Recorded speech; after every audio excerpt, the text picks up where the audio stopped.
Hi guys, hello everyone. Good afternoon to all of you guys.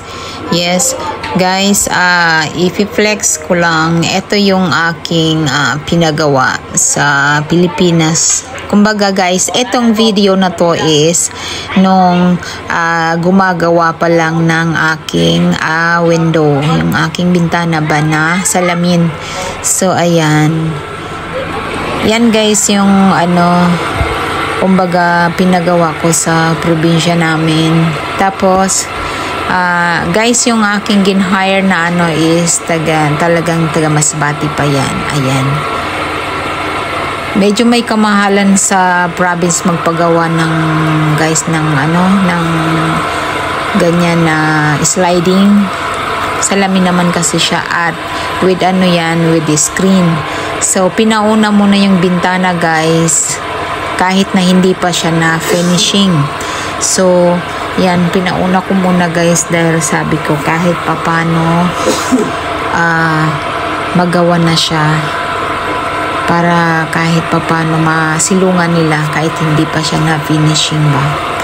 So ayan, ang bait guys ng aking yung trabahador ko na gin-hire. Yan si kuya, napakabait niya kasi kumbaga itong video na to siya rin ang nagkuha niyan. Ang nagkuha niya yung kumbaga yung kasama niya. Kinausap ko lang si kuya, so and then kumbaga ginawa naman niya itong video kahit na busy sila. Tapos yun,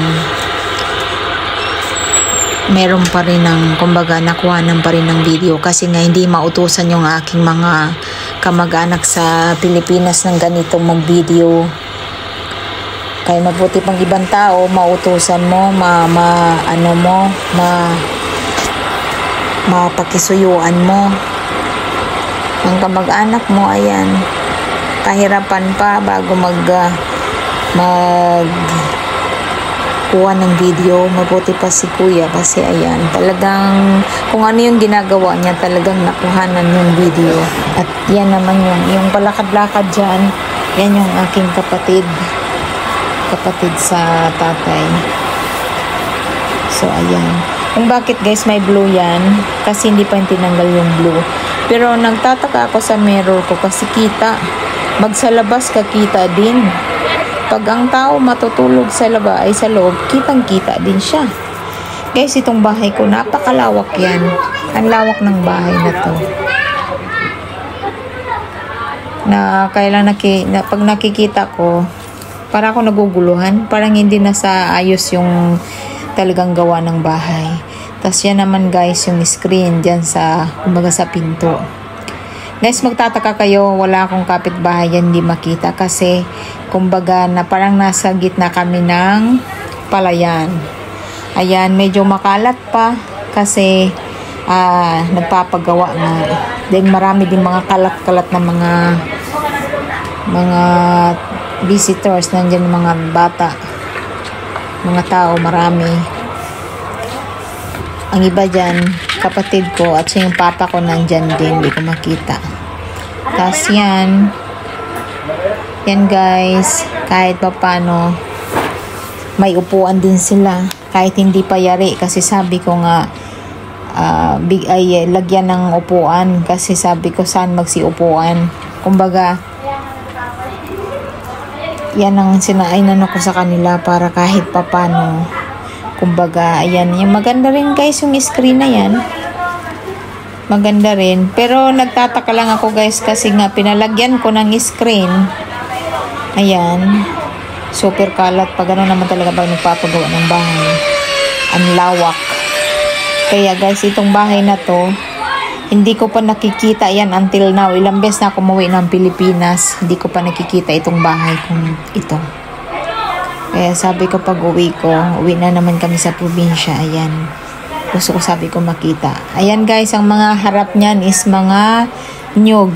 At nagpapasalamat ako guys sa lakas ng bagyo, hindi man lamang yan na basag yung aking salamin kasi wala pa yan ng ng grills. Ay wala pa siya.